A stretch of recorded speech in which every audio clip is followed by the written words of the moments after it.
graça e a paz aos irmãos. Fiquei feliz pelo baterista. O baterista é um menino vergonhoso. Ele está determinado. Gostei de ver. Vou pedir para o Samuel dar uma conversada com ele, para animar o coraçãozinho dele, ele pegar firme nessa bateria aí. Muito, muito legal. Trago um abraço do pastor Silvio, nosso presidente, um abraço de toda a nossa congregação lá na sede. Sei que há muita coisa para se fazer ainda na congregação, e no tempo que o Senhor nos permitir e o empreiteiro aparecer, a gente vai tocar na obra, a gente vai fazendo, há coisas a fazer, e nosso comprometimento é que a cada dia a gente possa oferecer um espaço melhor, mais bem organizado, mais bem cuidado, né? Mas de toda forma, já é muito agradável estar aqui com os irmãos, perceber o trabalho, a dedicação. Deus abençoe e honre a vida de cada um por aquilo que faz. Nós estamos falando esse mês sobre seguir os passos do Senhor Jesus, o modelo de Cristo para a nossa vida. E pensei o que falar ao coração do povo esse final de semana. Já estive na congregação Ibirá hoje pela manhã. Eu queria que você abrisse sua Bíblia no Evangelho de Marcos, no capítulo 7. Eu pediria a sua atenção para que a gente pudesse compreender a palavra. Evangelho de Marcos, no capítulo 7, nos versos 13 e 14. Por que eu quero começar com esse verso? Eu quero começar com esse verso porque se vamos falar de seguir a Cristo, de aprender com Cristo, nós precisamos tomar uma decisão antes de tudo. A decisão de seguir a Cristo. Às vezes o que nos falta não é estar na igreja. Às vezes o que nos falta não é estar com aqueles que são cristãos e tem um assunto meio que comum. Às vezes o que nos falta não é isso. Às vezes o que nos falta é tomar a decisão de seguir a Cristo de verdade. Não basta ser um religioso, não basta ser um frequentador, não basta ter uma agenda que lá no domingo e tal horário a gente vai para tal lugar. A gente precisa ir além disso. E esse além só acontece quando a gente toma uma decisão. A gente faz uma escolha. No Antigo Testamento, o Senhor disse através do profeta: eu coloco hoje diante de vocês a vida e a morte, a bênção e a maldição. Escolham. Escolham o que vocês vão querer para a vida de vocês. Ainda diz o Senhor: eu lhes aconselho que escolham a vida. Que escolham a vida. A minha preocupação em falar com vocês nessa noite, uma preocupação que tenho também com o meu coração é: que escolha você está fazendo? E por que você está fazendo essa escolha? E aonde essa escolha vai te levar? Desde o que a gente come, ao que a gente bebe, ao que a gente veste, ao que a gente fala, ao que a gente planeja, há uma escolha em tudo isso. E essa escolha pode trazer algo de bom ou algo de ruim. A gente pode lembrar da lei da semeadura. O que você plantar, você vai colher. Só que a gente fala isso sempre no negativo. Não, mas se você plantar coisas boas, você vai colher coisas boas.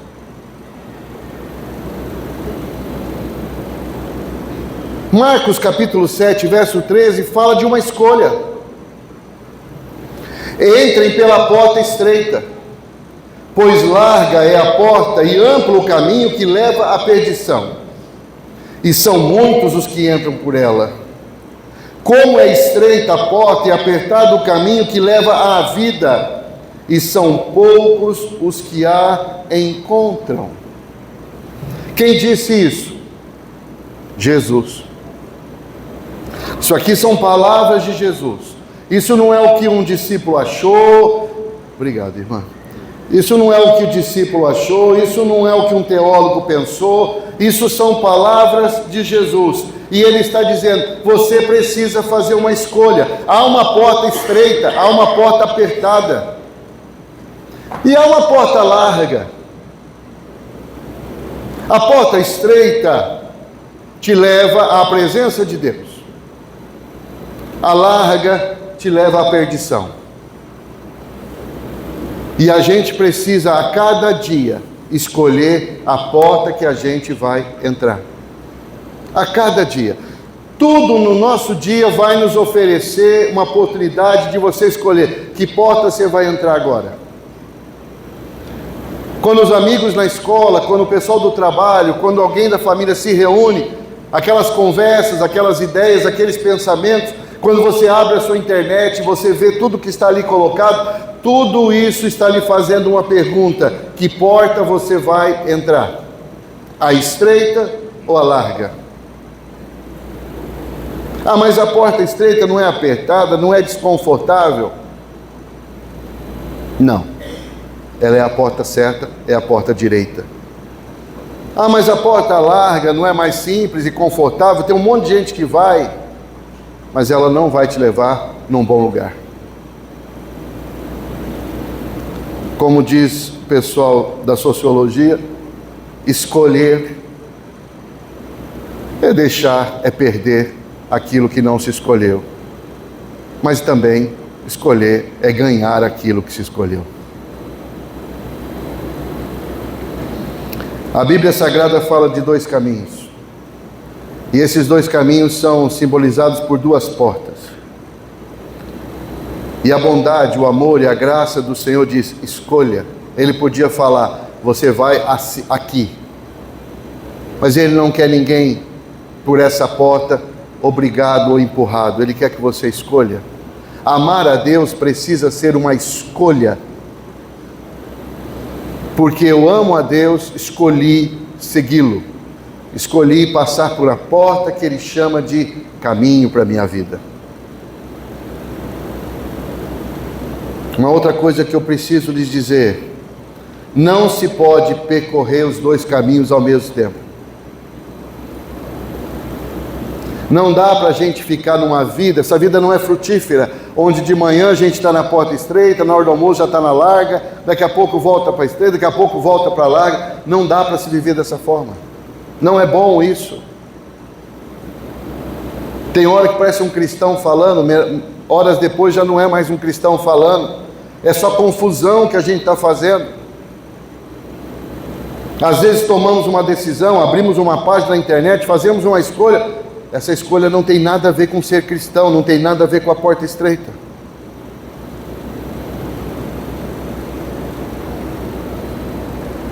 Há consequências e responsabilidades com a escolha que a gente faz. Há sim um caminho a escolher e é um caminho a percorrer.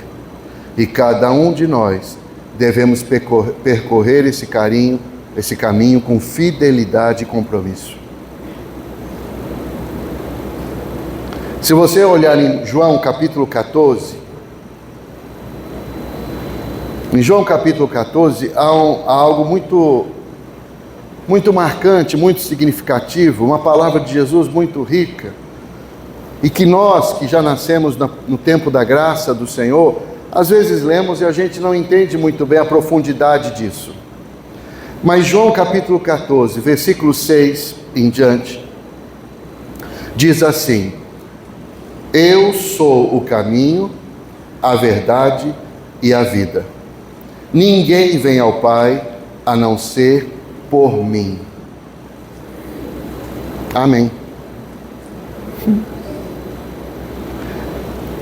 Você lê esse versículo hoje, você fala: tá, que bonito. Bonito, Jesus é o caminho, verdade, vida, são palavras bonitas, muito interessante. Mas quando Jesus falou isso, quem o estava escutando não estavam envoltos no tempo da graça, estavam envoltos no tempo da lei. E nesse tempo, todos aqueles judeus ao redor entenderam o que ele falou. Vou lhes explicar. A primeira marca de um lugar onde se buscava a presença de Deus em oração era um amontoado de pedras.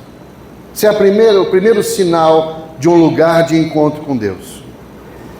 Os homens de Deus, os homens que serviam a Deus, tinham por hábito isso. Por que eles faziam isso? Porque eles eram nômades, ou seja, porque eles andavam sempre atrás de pasto e água para o gado, para as ovelhas. Eles não tinham como nós um ponto certo, uma morada. Eles estavam sempre sendo guiados atrás de pastagem e água. Acabou aqui, vamos para lá, acabou lá, vamos para lá. Isso se chama então um povo nômade. Portanto, não dá para se fazer um templo. Então o que se fazia?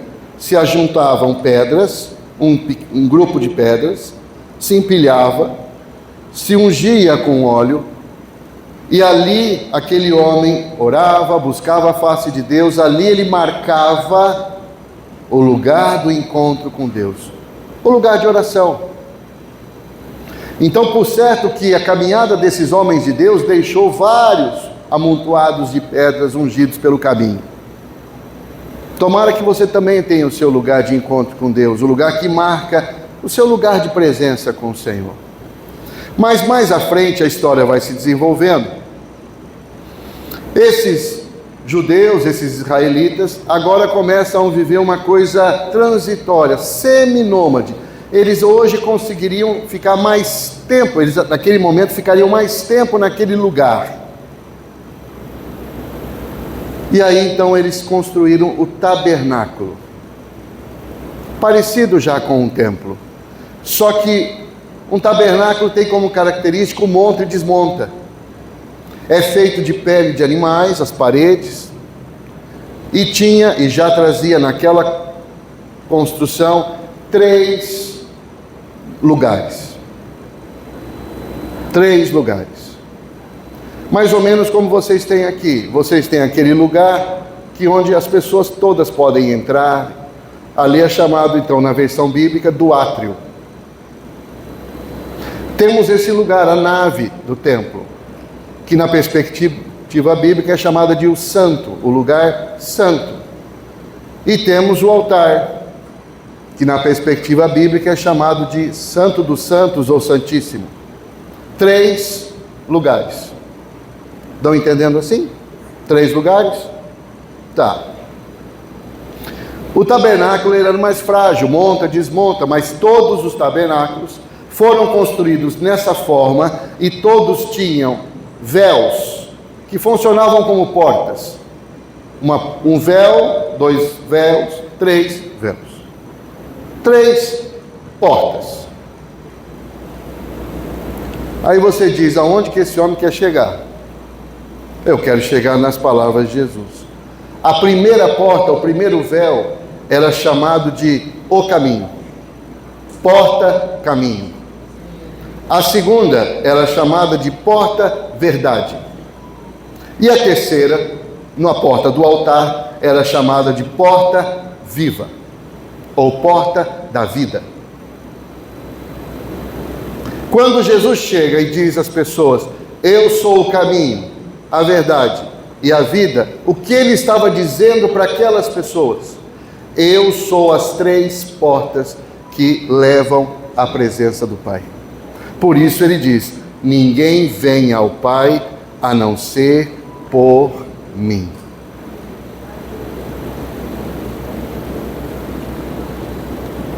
Esse é o que a gente chama de espelhamento, o que o Antigo Testamento falava e o Novo concretiza.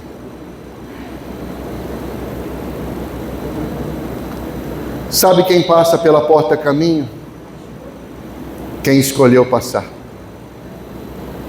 Sabe quem passa pela porta verdade? Quem escolheu passar. E sabe quem passa pela porta santíssimo ou santo dos santos? Aquele que está buscando ter uma intimidade e uma comunhão com Deus. Mais à frente, sabe o que isso significa?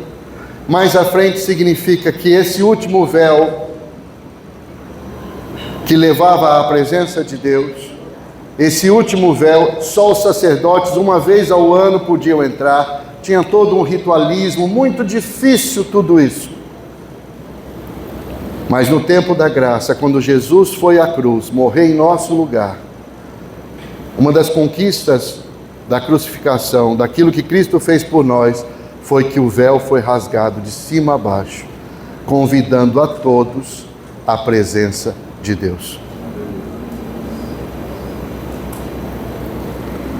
Eu vim falar para você nessa noite que o caminho existe, ele é Jesus, e a porta da presença de Deus está aberta. Você vai querer entrar? Mas a gente entra de qualquer jeito? Não. A gente entra... Tem dias que a gente quer entrar, tem dias que não quer entrar. Não é assim que funciona uma vida com Deus. Há um caminho a se escolher. Há um caminho a percorrer. Entrem pela porta estreita. O que significa porta estreita? Significa que tem muita coisa que eu estou carregando que eu não deveria carregar. E quem carrega muita coisa não passa por porta estreita. Vou dar um outro exemplo bíblico, não sei se ajudo com isso, mas vou tentar.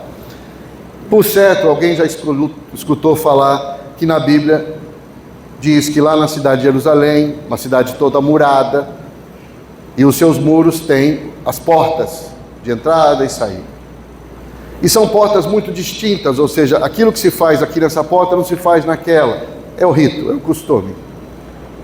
Há a porta do Montouro, por exemplo, chamada Porta Montouro. É a porta que todo mundo da cidade sai para levar o lixo lá fora.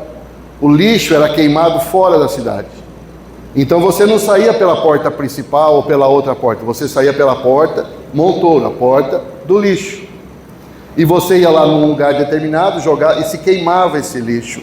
E esse lugar foi chamado de Sheol, Geena, Tártaro, na língua hebraica, e de Hades, na língua grega. O que significam essas palavras? Lugar de fogo constante. Queimava-se o dia e noite. E é por isso que foi simbolizado esses termos, como também Hades, na língua latina de inferno. Inferno é o lugar do fogo constante.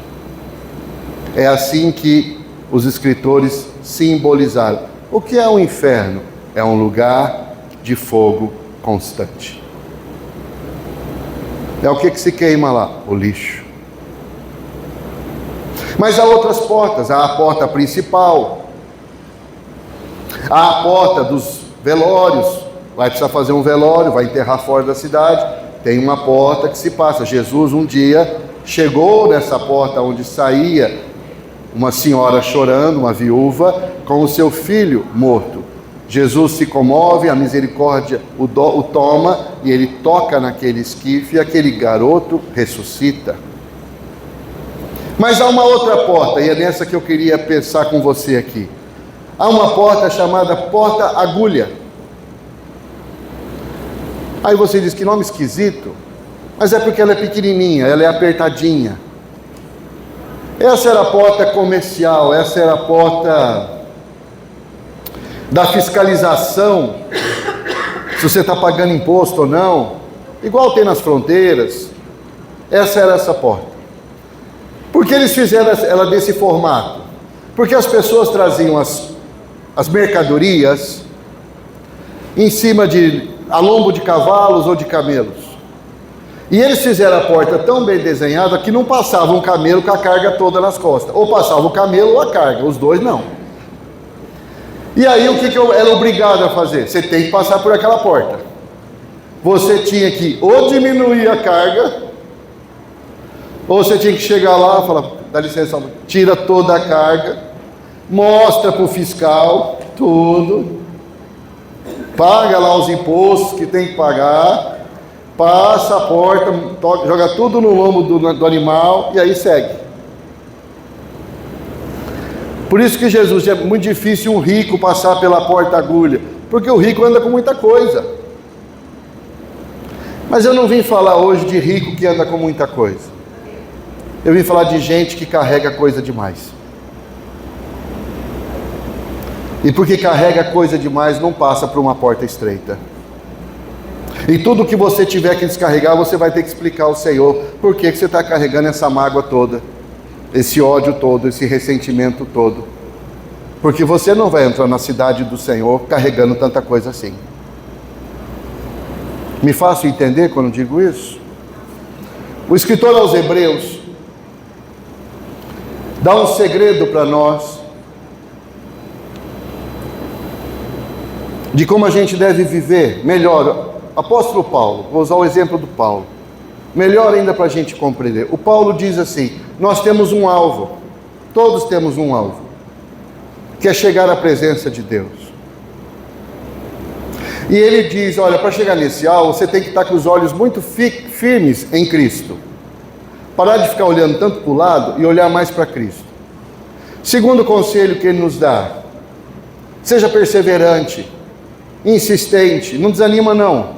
Há dias de desânimo, mas a gente percorre, porque a gente tem um alvo. Mas ele também aconselha que a gente deve se livrar de todo pecado. Livra-se de todo pecado. Pecado é peso. É ruim caminhar com tanto peso. Mas aí tem uma delicadeza no texto onde ele diz: e livre-se também de tudo aquilo que te atrapalha. Eu acho fantástico isso, porque ele está dizendo assim: olha, tem coisas na nossa vida que não é pecado, mas atrapalha a caminhada. Eu não vou dizer que é um pecado. Por exemplo, amanhã é segunda-feira, dia de trabalhar, dia de estudar.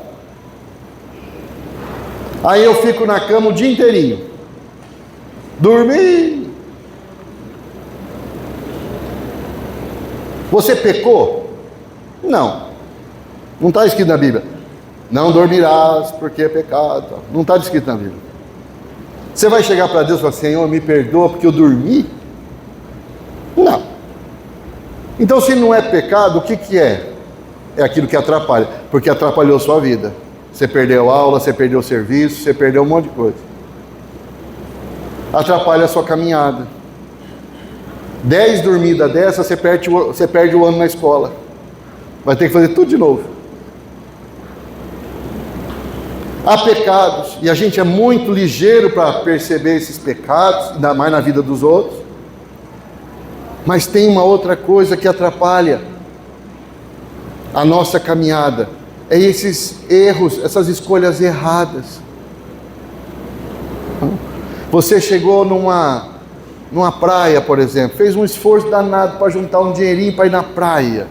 Está um sol lascado naquela praia, e você está lá com o dinheirinho para participar da praia. Vem aquele vendedor de camarão numa caixa que Deus sabe de onde veio aquilo, e o camarão foi assado no sol, nem no fogão não foi.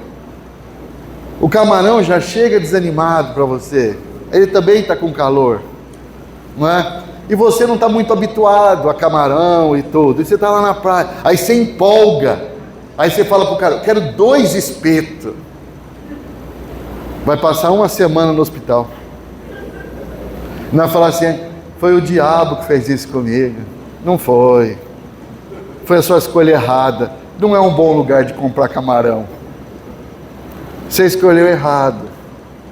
Tem consequências. O seu estômago está lá um mês tentando discernir o que você pôs para dentro. Ele não tem como classificar o que é aquilo. Aí passa mal. Eu atendi uma moça que foi para a lua de mel na praia. E fez todo aquele empenho, toda aquela coisa. Vai para a lua de mel, e vamos conhecer, e vai ficar na praia, e tal. E eu soube que era assim que aconteceria.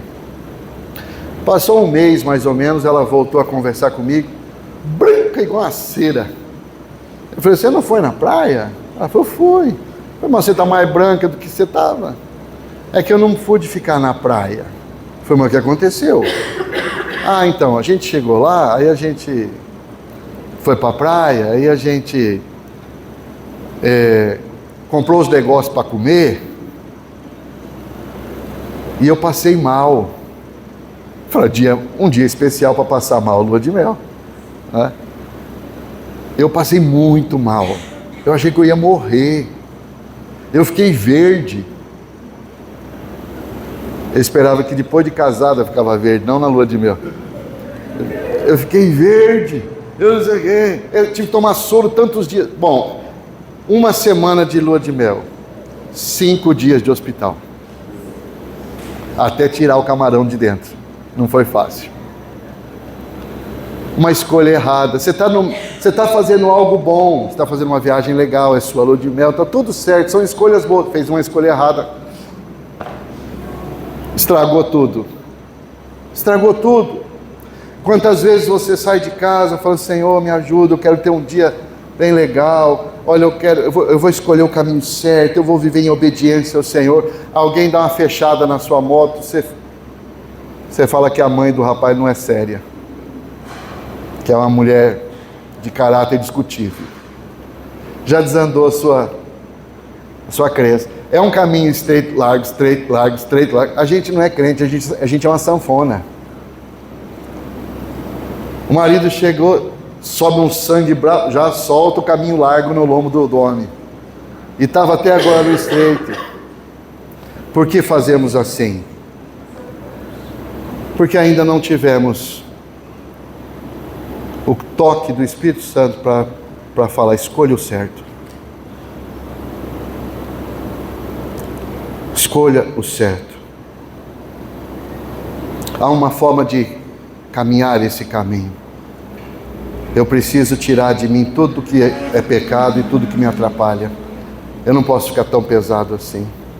Eu não posso estar na igreja domingo a domingo, na ceia, louvando a Deus. Eu não posso estar assim e alimentando raiva, ódio, projetando vinganças na minha cabeça, até as vinganças que não vão acontecer, mas eu fico ali saboreando vinganças. Ah, se eu falasse o que eu quero falar. Mas não vai falar, mas fica cozinhando. E porque não falou, não pôs para fora, aquilo fica fermentando aqui. Está andando na rua, já desvia para outra calçada, porque alguém chegou. Agora, final de ano, as famílias se reúnem, compram um frango e vamos rachar em 5. Antigamente, quando surgiu o WhatsApp, aquela coisa surgiu, as pessoas colocavam assim: oi, estou abrindo esse grupo para falar que domingo vai ter um churrasco. Coloque seu nome para participar. Todo mundo, né? Os mais educados: eu vou, o que precisa levar? Os que são os educados, né? Os outros já entrou em jejum desde a quarta-feira, né? E quando leva alguma coisa, leva uma Cine e fica tomando Coca-Cola do que os outros levaram.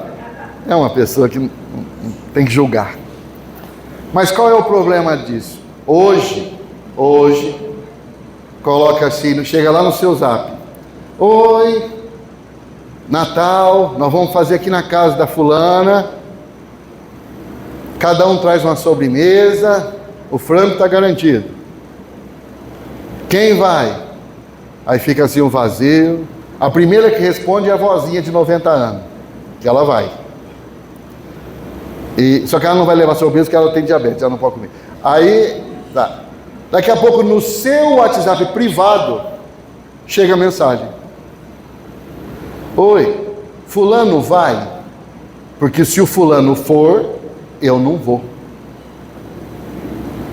É verdade o que eu estou falando ou não?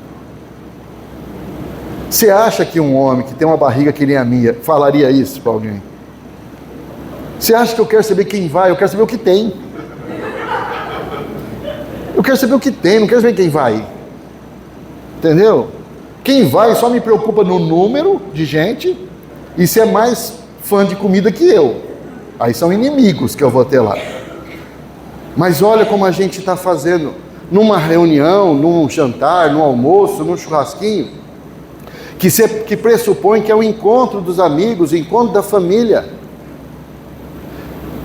Mas a gente está carregando tanta coisa, a gente está com tanta raiva, tanta decepção, a gente está com o coração tão atormentado, que a gente está abrindo mão de um jantar para dizer: não vou porque o fulano vai. Aí depois à noite eles postam as fotos. Tinha uma leitoa, sabe? Você fica com mais raiva ainda porque você não comeu a leitoa por causa do fulano. Esse fulano só me rouba as coisas da minha vida. Aí o ódio fica maior ainda. Olha, muita gente pode viver isso. Quem é cristão e serve a Deus, não. Ah, mas a pessoa me magoou. A Bíblia ensina o conserto. Você só não pode perder de entrar pela porta porque você está carregando coisa demais. Se o Espírito Santo chega e olha para o seu coração e ele diz: abre o coração, deixa eu ver o que está dentro, que você faça isso e fique bem. Que não seja como trazer coisa do Paraguai, e quando aquele cara manda separar, começa a ter uma palpitação. Não sei se eu posso falar as coisas aqui, mas eu fui há anos atrás, o nome não pode falar. Eu fui chamado a pregar numa igreja em Paranavaí, que estava fazendo aniversário. Uma festa imensa de gente, que é aqueles que tem que dar oportunidade. Dá oportunidade para a irmã Maria cantar. Agora é oportunidade para fulano. E eu achei que eu ia pregar lá para as 4 da manhã. Mas aquele cheio de gente, clima de festa mesmo e tal, assim, muito bonito tudo. E eu sentado naquelas cadeiras que fica assim, do lado do pastor, ele falou: aguarda que vai ter mais 2 apresentações. Aguarda. Eu falei: aguarde, não tem problema. Aí a moça que estava dirigindo falou: para encerrar agora, a irmã fulana vai dar um testemunho, ela quer dar um testemunho. Aí, testemunho é um negócio perigoso. Aí deram o microfone para a senhorinha, e eu sentado lá atrás, do lado do pastor, assim. Aí ela: irmãs, paz do Senhor, os irmãos sabem que eu não tenho nada nessa vida, e que meu filho ficou desempregado. Aí ele pegou o dinheirinho da acerto e falou: mãe, vamos comprar produtos no Paraguai para nós vender e ganhar dinheiro. Ela falou: vamos então. Aí nós montamos no carrinho e fomos para o Paraguai. Isso ela testemunha na igreja. E o povo: aleluia. Estava nesse pé: aleluia. Eu falei: isso não vai dar bom. Aí ela: então, irmãos, olha, foi uma benção. Entramos lá, compramos tudo, estava uns preços bons. Nós compramos todo o acerto dele. Aí quando o carro estava com mercadoria até o teto, o filho falou: mãe, esqueci de uma coisa, tem polícia. Polícia é o aduaneiro que fica ali querendo nota fiscal. Tem polícia. E ela se apavorou, ela falou: e agora? O que a gente faz? O carro está lotado. Ai, mãe, meu Deus, acho que vamos perder tudo. Nós vamos perder tudo. Ai, irmãos, a minha agonia naquele momento. Ai, irmãos, mas eu, irmãos, sou uma mulher de muita fé. Uma mulher de muita fé fazendo isso aí no Paraguai. Eu sou uma mulher de muita fé, irmãos. Aí eu falei: Senhor, cega os guarda todos. Cega todos os guarda. Para a gente passar e ninguém ver. Você acha ela ousada? Não, eu acho que ela é corajosa. E ela falou: irmãos, para a glória do Senhor, nós passamos e ninguém viu nada. Isso não foi nada. Se você ver o coral de glória a Deus dentro da igreja, foi um gol do Flamengo, assim, sabe? Glória a Deus! E eu olhava o pastor. Aí me deram o microfone. Eu não resisti. E eu falei assim: antes de eu ministrar a palavra, eu queria fazer uma oração para Deus abrir o olho dos guardas lá, coitado dele. Faz uns 6 meses que eles estão tudo cegos lá, né? Deve estar tudo encostado no INSS, porque alguma coisa aconteceu, eles ficaram cegos. Então que o Senhor abra os olhos deles de novo, né? Tal. Esse é o dia a dia de quem sofre, de quem passa situações, necessidades. E as necessidades fazem uma pergunta para você: que caminho você vai percorrer? Qual a escolha você vai fazer? Ah, mas lá em casa, na minha família está tudo muito difícil. Dificuldades dentro de casa, todos temos. As dificuldades dentro de casa fazem uma pergunta para você: que porta você vai escolher, a estreita ou a larga? Para você passar pela porta estreita, que é o convite de Jesus, você vai ter que ter a humildade de pedir perdão, de liberar perdão, de pedir que o Espírito Santo tire de você as mágoas, os ressentimentos, para que você fique menor, mais do tamanho de um servo de Deus e possa passar pela porta estreita. Sabe o erro que a gente comete hoje? A gente está do tamanho que está e está brigando para a porta ser aberta na marreta. A porta não vai ser aberta na marreta, você vai ter que diminuir. Você vai ter que diminuir. A gente diminui quando ajoelha no chão e fala: Jesus, tira isso do meu coração. Jesus, tira isso do meu peito, essa mágoa, tira isso. Eu não posso entrar pela porta com tudo isso aqui dentro. E também não dá para você despejar tudo isso aqui e daqui a pouco já cata tudo e põe nas costas de novo.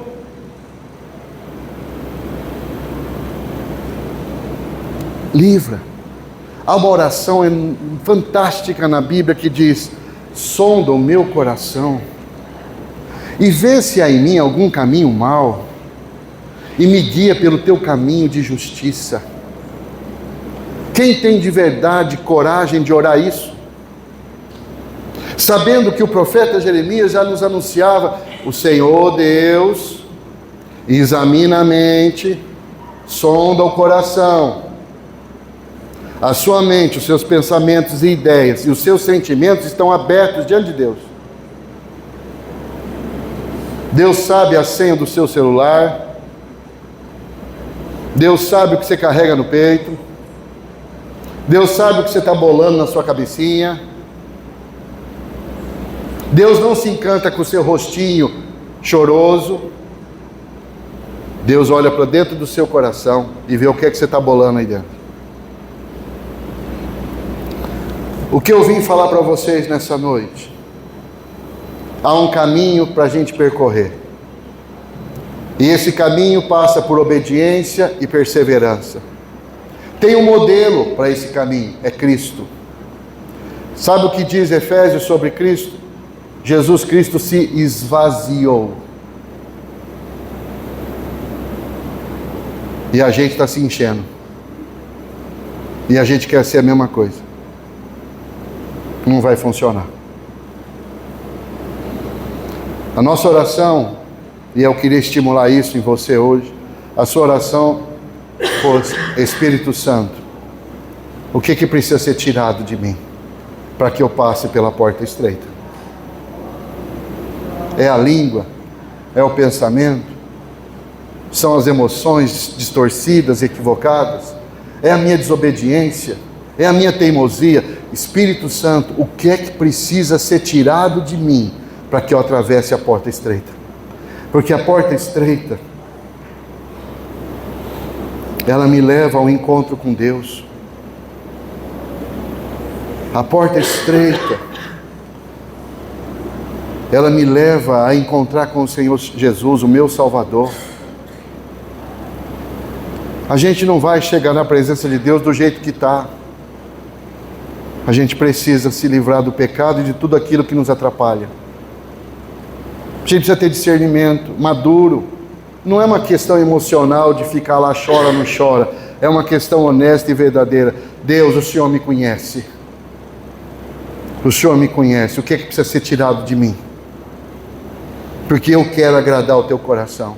Eu quero ser um filho que agrada o teu coração. Precisa tirar o vício? Tira. Vamos tirar o vício. Precisa tirar a mentira? Vamos tirar a mentira. Dá trabalho? Dá. Dá.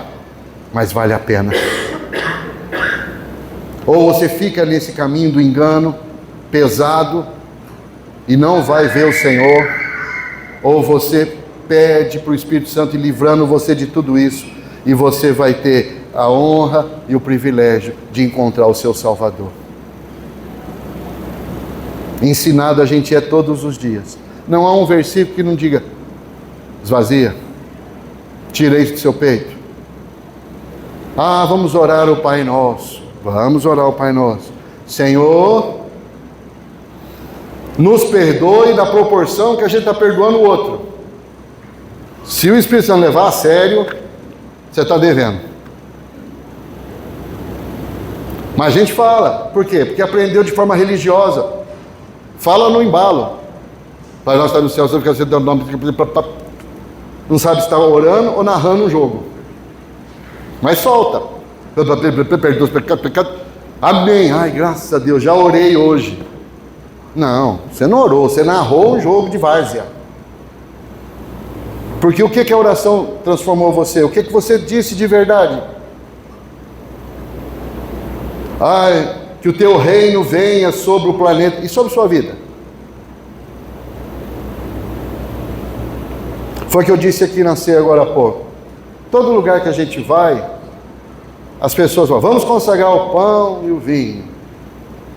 Aí está todo mundo lá. Aí você pega, mas você não está consagrado. Você não disse, Senhor, me torne, consagrar é tornar santo. Você não disse, Senhor, me torne santo. Você falou que o pão vire santo, que o vinho vira santo. Eu só vou ser o vaso da santidade, mas eu não. E esse vaso que recebeu os elementos consagrados, amanhã recebe o quê? Depois de amanhã vai receber o quê? Esse vaso que recebeu elementos consagrados. Essa mistura que está acabando com a nossa vida. A gente não escolheu de verdade por Jesus. A gente veio resolver problemas, mas não escolheu segui-lo. A gente quer que Jesus se transforme num gerente de banco, no dono de uma concessionária, no dono do mercado, mas a gente não quer que Ele seja o nosso Senhor. A gente só quer que Ele diga, eu te amo. Você não quer que Ele diga, isso aí está errado. Isso aí não glorifica o Pai. Vamos tirar isso daí. Isso você não quer ouvir. Você quer um Jesus bobão, que ama todo mundo e fica tudo nessa festa. Esse Jesus não existe. O Jesus que ama é o Jesus que é justo. E já avisou você, amando você, a porta é estreita. O que eu vim dizer a você nessa noite? Eu vim colocar uma reflexão na sua cabecinha, no seu coração, e estou pedindo muito ao Espírito Santo para chancelar isso na sua vida, para dizer, você precisa escolher o caminho. E você precisa parar de disfarçar e fazer que você não está entendendo nada. Você tem que passar pela porta estreita. Rancores, mágoas, ódios não passa nessa porta. Fermenta muito, a gente incha demais. Raivas, acusações, julgamentos, te deixa grande demais, você não passa pela porta estreita. Você fica mais ou menos igual aquelas noivas que estavam no lugar certo, esperando a pessoa certa, mas não estavam prontas. Você está no lugar certo, você está numa igreja de Deus, você está no lugar certo, você está fazendo a coisa certa aqui nesse momento, mas você está pronto? Se o noivo chegar agora, você está pronto ou você vai querer comprar óleo agora? É agora que você vai sair atrás de óleo? É agora que você vai falar, nossa, igual a gente faz com a ceia.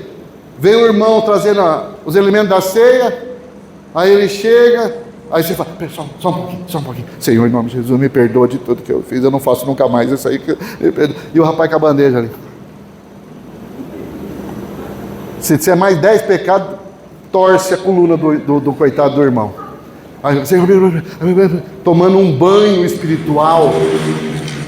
E o irmão com a bandeja falando, Senhor amado, se sou eu o cara da bandeja, eu falo, mês que vem, pastor, eu vou levar as coisas para lá, porque aquela filha, com aquele irmão lá, nós gasta meia hora só com ele. Porque até ele lavar o peito todo, você acha que vai ser assim. Jesus volta, Jesus fala lá no céu e fala, gente, estou voltando, vai, meia hora para todo mundo se consertar. Todo mundo consertadinho, todo mundo perdoadinho, tudo. Ó, que eu estou entrando. Beleza? Não quero pegar ninguém de surpresa. Ele falou que vai vir como ladrão à noite. E tudo vai acontecer num piscar de olhos. Não posso mentir para você. Ele não vai perguntar quantas vezes você veio na igreja. Ele vai perguntar se você está no caminho estreito ou largo. Cuidado para você não se enganar. Ah, mas eu sou uma pessoa muito simples. Os simples também passam pela porta estreita. Ah, mas eu tenho uma vida de muito sofrimento. Converse com Deus sobre isso e passe pela porta estreita. Não se engane, não. Não adianta fazer cara de coitadinho. Você tem que fazer cara de um filho salvo, não de coitadinho. E vou terminar minha fala dizendo algo para você. Grave no seu coração, por favor. Pecado a gente não explica. Pecado a gente confessa. Para de gastar tempo na sua oração explicando o pecado. Ah, Senhor, então, né? O fulano deu bobeira, daí eu peguei. Porque quem também, né, Senhor? Né? Você não precisa explicar pecado para Deus. Sabe por que não? Porque Ele estava lá vendo. Por isso que às vezes as pessoas perguntam para a gente, falam, pastor, se Deus sabe tudo, por que eu tenho que ficar confessando? É porque Ele quer saber se você e Ele viram a mesma coisa. Você fala, Senhor, eu peguei 50. Pegou quanto? 100. Quanto? 200. Ah, bom. Deus assistiu o seu pecado. Sabe o que estava movendo o seu coração. Sabe o que você pensava. A Ele você não engana. Engana o pastor, engana a família, engana os amigos. Deus você não engana. Assistiu tudo ao vivo e a cores. Isso é para nos condenar? Não. Isso é para dizer para você, tem remédio para o seu coração. É o perdão do Senhor. Pecado confessado, pecado perdoado.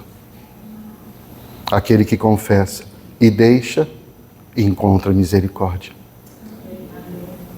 Ele não quer que você... Ele está dizendo para você, não tente me enganar. E você precisa dizer para Ele, eu quero a Tua verdade na minha vida. Eu quero passar pela porta estreita. Eu quero encontrar o Senhor. Tudo que atrapalhar de eu passar nessa porta, em nome de Jesus, tira de mim. Eu quero que o Senhor diga, despeja tudo aqui. E o Senhor pode olhar e dizer, ótimo, pode entrar. Ele está buscando perfeição? Não. O perfeito ele já encontrou, chama Jesus Cristo. O que ele está procurando então? O arrependido. Você consegue ser uma pessoa arrependida diante do altar do Senhor? Arrependimento é marca de porta estreita. Orgulho é marca de porta larga. Inclusive, o orgulho religioso é porta bem larga. Porque para passar um pombo daquele tem que ter uma porta bem larga. O que eu vim dizer para você nessa noite? Escolha o caminho. Jesus é o caminho, a verdade e a vida. Ninguém vai ao Pai se não passar por Ele. Não inventa teoria. Essa é a verdade. Ah, mas se eu fazer bastante coisas boas e caridosas, parabéns, isso é bem legal. Mas para ver o Senhor, o caminho é Jesus Cristo. Como é que eu simbolizo isso na minha vida, pastor? Passando pela porta estreita. Entrem pela porta estreita, pois larga é a porta e amplo o caminho que leva à perdição. e são muitos os que entram por ela. E como é estreita a porta e apertado o caminho que leva à vida, e são poucos as que a encontram. Se ela está exposta, por que não a encontram? Porque não querem encontrar. Não querem encontrar. Tem gente que ama mais o ódio que carrega do que o desejo de amar a Deus e ao próximo. Tem gente que ama mais a mágoa que leva do que amar a palavra que diz: se livre disso. A Bíblia diz: cuidado com a raiz de amargura. Tem gente que não tem raiz de amargura, já tem uma árvore inteira, dá cada amargurão de 30 quilos. Parece uma jaca grande quando nasce. É aquela pessoa amarga, azeda, onde você vai, você passa mal com a pessoa. Negativa, tudo é ruim. Né? Você percebe na fala, no gesto, que a pessoa não está legal. E ela quer te convencer de que o certo é ficar ruim. Só faz conversa mole, só fofoca, está sempre incomodando a alma de alguém, nunca está em paz, não tem olhos bons. A Bíblia diz que quando teus olhos são bons, tudo é bom. Mas quando seus olhos são maus, tem muitas trevas dentro de você. Tem gente que olha torto, você fez aqui o enfeite, a pessoa fala: nossa, que lindo que ficou. Mas aquela folha ficou torta. Se for fazer, faz direito, deixou torto. Né? Aí você fala: meu Deus. Aí quem não está fazendo para Deus, começa a desanimar. Porque se você fez as coisas para ter o aplauso de alguém, você vai se lascar. Mas se você fez para a glória de Deus e tal, os anjos falaram assim: você viu, Senhor, como está caprichado lá? Não é? Porque o Deus que nos ama não está esperando perfeição de você. Ele está esperando que você diga: tira tudo o que atrapalha de eu passar pela porta estreita. Tira tudo. Porque eu não quero perder a oportunidade de te ver. A vida de um cristão deve ser como a luz da aurora. Vai brilhando cada dia mais, até ser luz plena. Quando que a gente vai ser luz plena? Quando a gente estiver face a face com a luz plena. Deus. Agora, se a sua vida está sendo um acende e apaga igual o vagalume, está na hora de você conversar com o Espírito Santo um pouco mais sério. Porque esse negócio de brilha e pisca, pisca, apaga, apaga, pisca, pisca, apaga, você parece mais uma fachada de loja do que um crente. Você precisa resolver isso também. Escolhi o caminho, perseverança e fidelidade. Vou passar pela porta estreita, pela graça do Senhor que me perdoa. Mas eu vou passar. Em nome de Jesus eu vou passar. E eu vou encontrar o meu Salvador. Eu não vou ficar igual as noivas sentadas com a lâmpada apagada na mão, dando tchau pro noivo. Tchau. Nós viemos bem, né? Viemos até aqui, você vê. Nós descobrimos o lugar, hein? Muita gente nem descobriu o lugar. Nós chegamos. E viemos com a lâmpada. Teve gente que trouxe ferro de passar. Nós trouxemos a lâmpada. Nós somos sábia. O único detalhe. Nós não trouxemos o óleo. Nós fizemos todas as escolhas sem o Espírito Santo, que Ele é o óleo. E o noivo fechou a porta. E umas meninas lá, no lugar certo, com a lâmpada na mão, por lado de fora.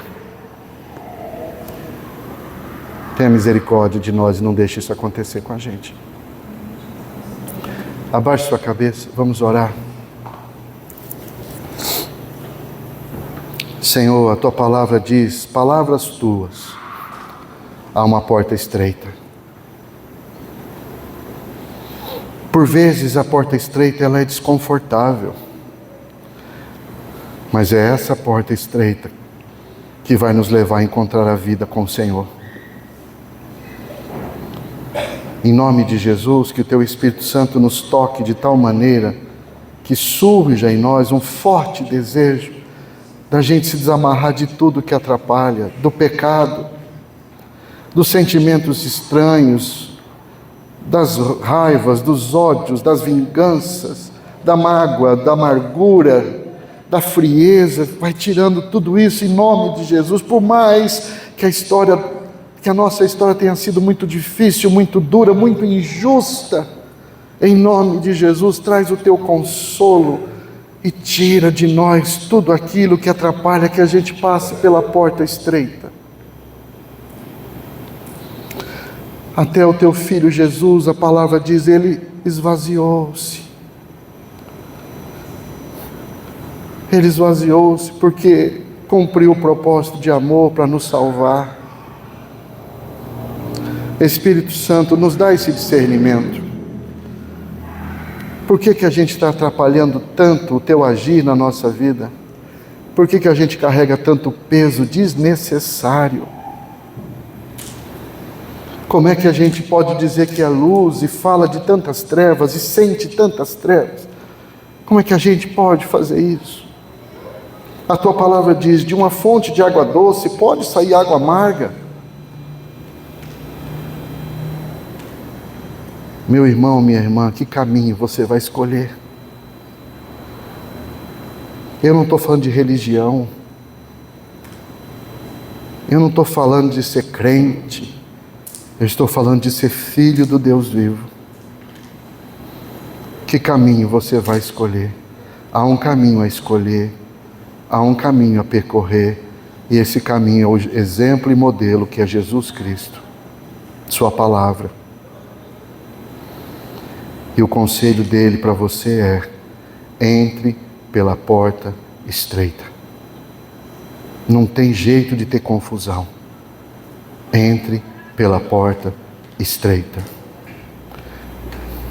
Em nome de Jesus, Senhor. Amém. Talvez você me pergunte, como é que eu sei que se eu estou na porta estreita? Se você está desconfortável com a sua carne. Se sua carne está rateando, você está na porta estreita. Se sua carne está aplaudindo, folgada, você está numa porta larga.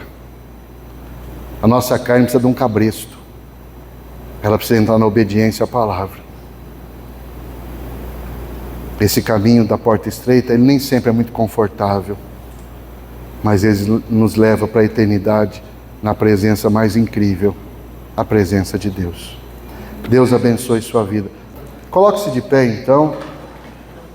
Obrigado pela paciência de me ouvirem. Deus abençoe sua vida. Que você possa ser tocado a fazer essa escolha para a sua vida e para as pessoas que vivem com você. E elas possam perguntar: o que está mudando? Por que você está mudando tanto? Você virou crente? Não. Eu mudei porque eu escolhi um caminho a percorrer. E eu estou passando pela porta estreita. E estou tirando de mim tudo que não presta, tudo que não glorifica a Deus. Obrigado, Senhor, por essa noite, pela Tua palavra. Leva-nos sob o Teu cuidado, Tua proteção. Obrigado pela vida de cada um que aqui está, suas famílias. E que o Teu Espírito Santo pegue essa boa semente e coloque em terra fértil no coração de cada um. Que haja, sim, uma colheita de pessoas que nasçam para Cristo e possam dizer: estou tendo as marcas de Jesus na minha vida. Que eles passem por essa porta estreita, que encontrem o abraço do Salvador Jesus. Obrigado pelo Teu amor, pelo Teu carinho. Obrigado pela ceia que simboliza a nossa reconciliação contigo. Abençoa-nos, leva-nos sob o Teu cuidado e paz. Que a Tua graça, que é melhor que a vida, esteja sobre nós e cura os nossos corações. Faz assim, Príncipe da Paz, em nome de Jesus. Amém. Deus abençoe a todos. Muito obrigado.